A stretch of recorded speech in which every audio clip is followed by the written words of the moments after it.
Limites e possibilidades espirituais. Olha que tema interessante para tratarmos no campo filosófico e o quanto esse tema se ilumina com o ponto de vista dos espíritos.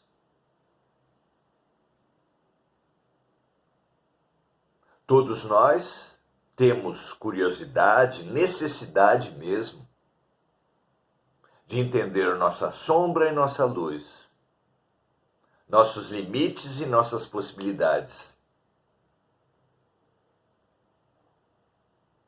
Claramente colocadas na nossa mente, no nosso corpo, na nossa vida.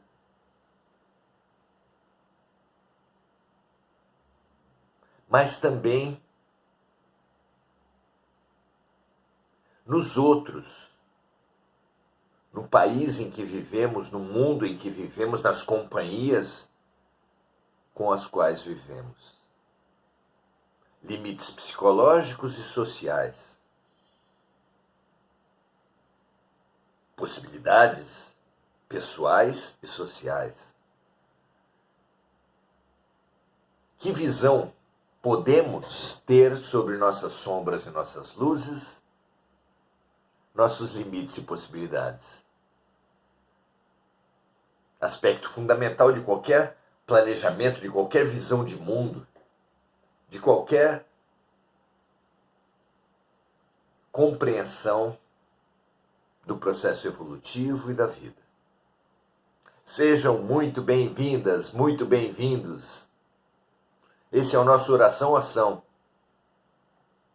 E é sempre e sempre será um prazer acolher a cada um de vocês nesse nosso exercício de estudo, de compreensão, de entendimento fora, dentro e de proposição à prática do bem. Muito feliz por ter cada um de vocês aqui. Hoje trabalharemos esse tema e queremos estar junto com vocês, com cada um de vocês, nessa autoinvestigação, nessa autocompreensão, nessa alta compreensão também, o mais alto que pudermos, é claro. Os nossos limites sempre somos nós mesmos. Pergunta 118 do livro O Consolador, Emmanuel e Chico Xavier. A pergunta 118 diz assim: como se registram as experiências do espírito em uma encarnação para servirem de patrimônio evolutivo nas encarnações subsequentes? A mente humana, a mente religiosa, imaginou um Deus com um livro grande, um homem idoso com barba branca, com um livro enorme na frente, registrando nossos erros, nossos problemas, como se Deus fosse um contabilista que vê nossos créditos e nossos débitos para depois fazer as cobranças devidas no dia do juízo final. Será que é assim que funciona? Querem os amigos saber, de Emmanuel, como se registram as experiências do espírito em uma encarnação para servirem de patrimônio evolutivo nas encarnações subsequentes. A resposta é a seguinte: é no próprio patrimônio íntimo que a alma registra as suas experiências. No aprendizado das lutas da vida, acerca das quais guardará sempre uma lembrança inata nos trabalhos purificadores do porvir. Vejamos então esse patrimônio íntimo a que se refere Emmanuel com a palavra memória. Memória compreendida da maneira mais ampla que conseguirmos. Guardamos memória de uma vida para outra?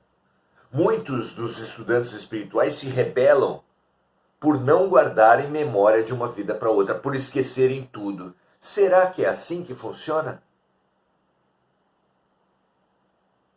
Mesmo um estudo superficial da mente humana, que no final das contas é o funcionamento do espírito, saberemos que nós temos um consciente e um inconsciente, uma mente superficial e uma mente profunda.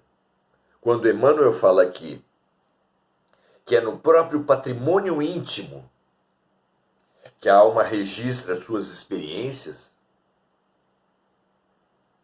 podemos não apenas pensar na mente, mas na mente inconsciente. De onde vêm os avisos que a nossa mente manda para a gente quando reencontra um espírito inimigo de outras encarnações e nos deixa precavidos? De onde vem a informação de que pode confiar quando nos reencontramos com um conhecido de outras encarnações com o qual tivemos ótimas experiências de proximidade, de amizade, de confiança? Se a mente consciente nada registra sobre aquela pessoa que estamos, afinal de contas, encontrando pela primeira vez nessa vida, de onde vem a memória de outras vidas? Exatamente do nosso inconsciente. É de lá que emergem capacidades, talentos que desenvolvemos em outras vidas e que nessa vida atual, mediante um gatilho, esses talentos, essas capacidades, essas memórias emergem. Isso quer dizer que nós não perdemos a memória e os talentos e as habilidades, também os débitos, as sombras, os pesos, quando passamos de uma vida a outra. Essas memórias, capacidades, todo o nosso passado é colocado no nosso inconsciente de forma que todos nós trazemos em nós todas as memórias das múltiplas vidas.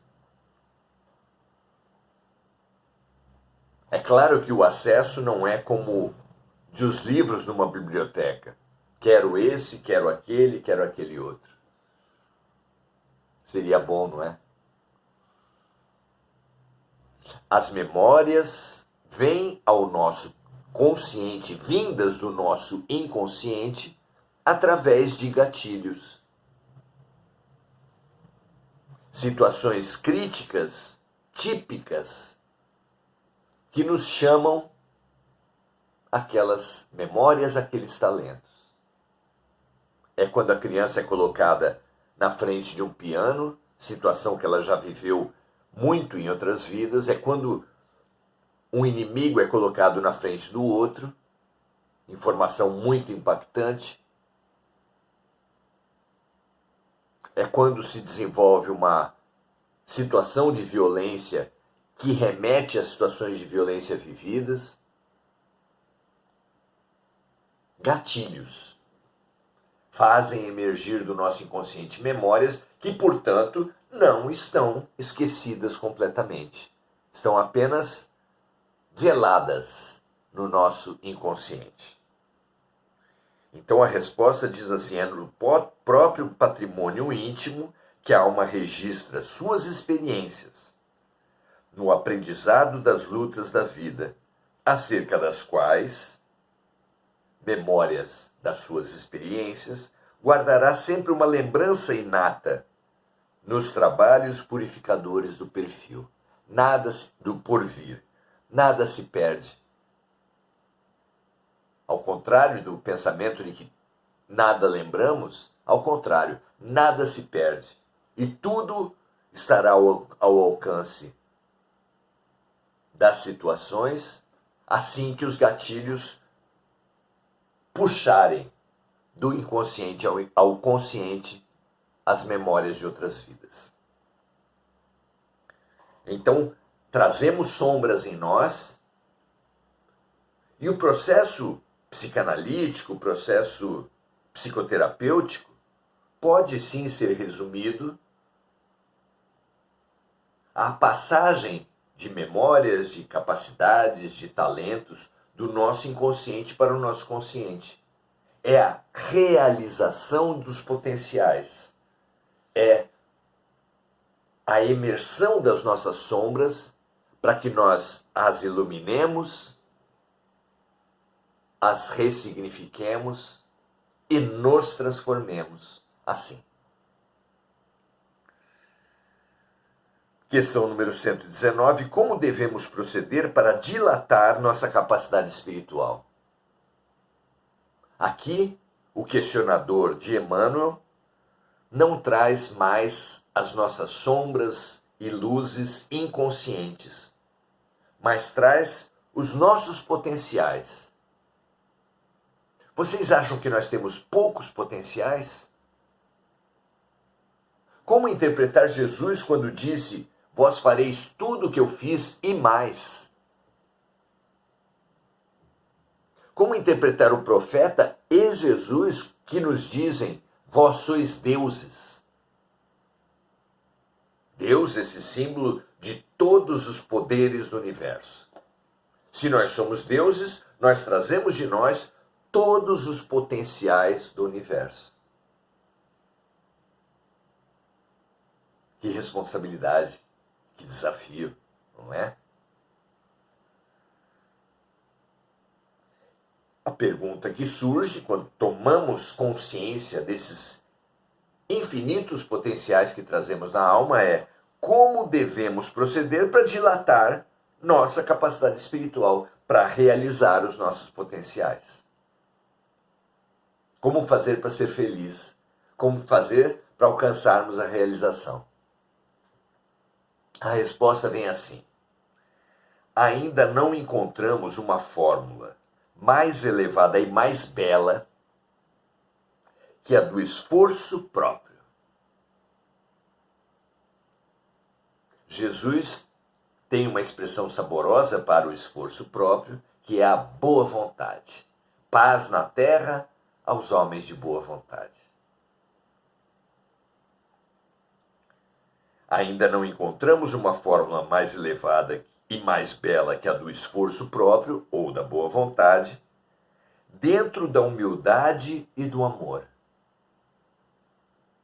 No ambiente de trabalho e de lições da terra, onde Jesus ouve por bem instalar a nossa oficina de perfectibilidade. Olha que expressão saborosa de Emmanuel. A terra é nossa oficina de perfectibilidade. É evidente que nós não somos perfeitos, mas é alentador saber que todos nós somos perfectíveis, passíveis e mesmo destinados a encontrar a perfeição.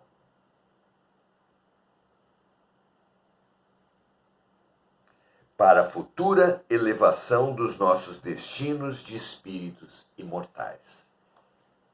A perfeição, a pureza, a realização dos infinitos potenciais da criatura está no Criador que habita dentro dela. Vós sois deuses. E é maravilhoso.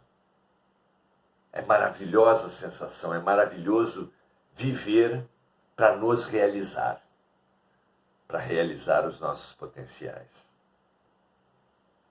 Como fazer isso? Pela boa vontade. Essa é a ferramenta fundamental. Mas quando a nossa vontade, que busca o senso de ampliação, de expansão pela fraternidade, pelo serviço compassivo, se une à vontade de Deus, uma grande revolução, uma grande explosão de luz se realiza em nossas almas. Para se dar essa revolução de luz, que é a união da vontade da criatura com a vontade do Criador, nos seja feita a vossa vontade, assim na terra como no céu, é fundamental a experiência do serviço compassivo. Porque é dando que se recebe. É morrendo, ou seja, fazendo a nossa transformação, a morte do homem velho, que nós vivemos para a vida eterna.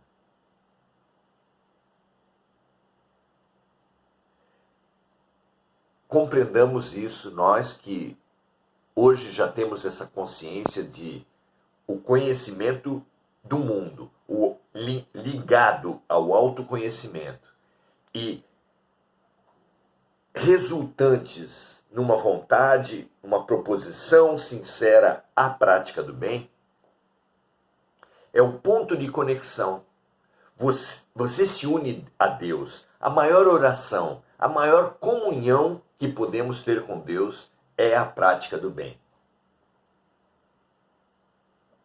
Pergunto a você, há alguma maneira melhor de se aproximar de uma mãe, de um pai, de uma avó, de um avô? Há alguma maneira mais poderosa de alcançarmos o coração de um adulto do que servindo, apoiando, acarinhando, estimulando uma criança, o seu filho, o seu neto, o seu sobrinho? Quer ficar bem com o pai? Ajude o seu filho. Não é? Quer ficar bem com Deus? Quer se aproximar de Deus? Quer comungar com Deus? Que desejo maravilhoso esse nosso. Acalentemos os seus filhos. Uma passagem preciosa do Evangelho, desconcertante mesmo, mas que fica plena de sentidos nesse nosso estudo, é Jesus, já na parte final da sua missão na Terra, querendo deixar uma herança, um roteiro, um plano de trabalho para Simão Pedro. Ele questiona: Simão, tu me amas?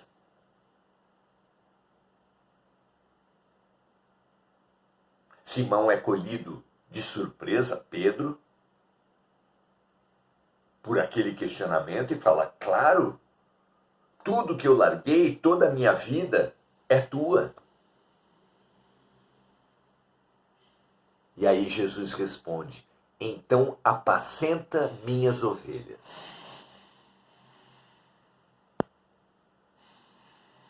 E o desconcertante diálogo não acaba por aí, porque Jesus em seguida pergunta novamente para Simão: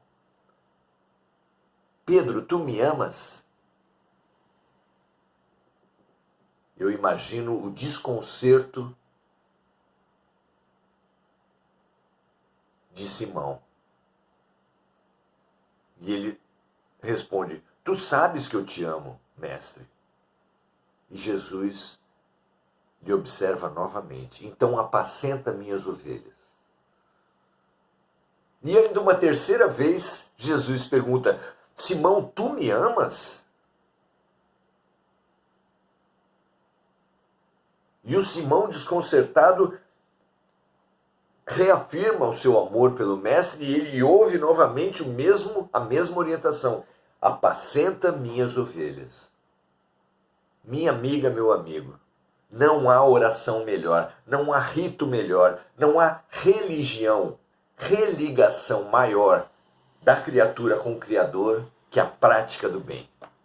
A cada vez que nós acolhermos um dos pequeninos do mundo, na sua fome, na sua sede, na sua solidão num hospital, numa cadeia, na sua condição de estrangeiro, disse Jesus expressamente: a cada vez que acolheres um dos pequeninos do mundo, será a mim, Jesus Cristo, que estarás acolhendo. Que não haja dúvidas. A grande maneira de estarmos com Deus é Jesus. E a grande maneira de estarmos com Jesus é apacentarmos suas ovelhas. É acolhermos um dos pequeninos do mundo. Tolos somos nós quando discutimos se o rito de uma religião é melhor ou pior que o rito da outra. Se o templo, se as práticas, se os sacerdotes, se os dogmas. Porque nenhuma religião vai ser superior à fraternidade. Nenhuma religião é maior do que o maior da terra. E o maior da terra, segundo Jesus, é aquele que mais servir. Faça aos outros o que você gostaria que os outros lhe fizessem. Apacentemos as ovelhas de Jesus. Acolhamos os pequeninos. E estaremos com Deus. Graças a Deus. Fique com Deus. Fiquemos com Deus, nós todos. Saudando então os amigos, Adelaide Dias dando seu boa noite. Marco Aurélio Trindade, muito que andar por aí.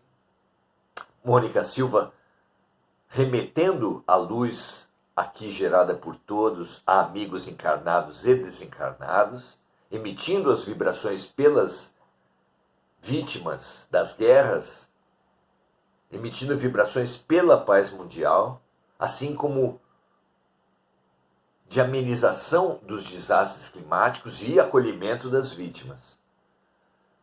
Dando também o seu boa noite a todos, Mônica Silva. Assim como Sayonara Angélica, muito bom estar com você aqui, Sayonara.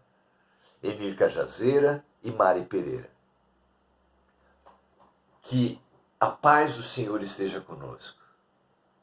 Que nós tenhamos claro que a comunhão verdadeira, que a oração verdadeira, que a oração mais eficaz, que a comunhão mais essencial com Deus, que é amor, é a prática do amor.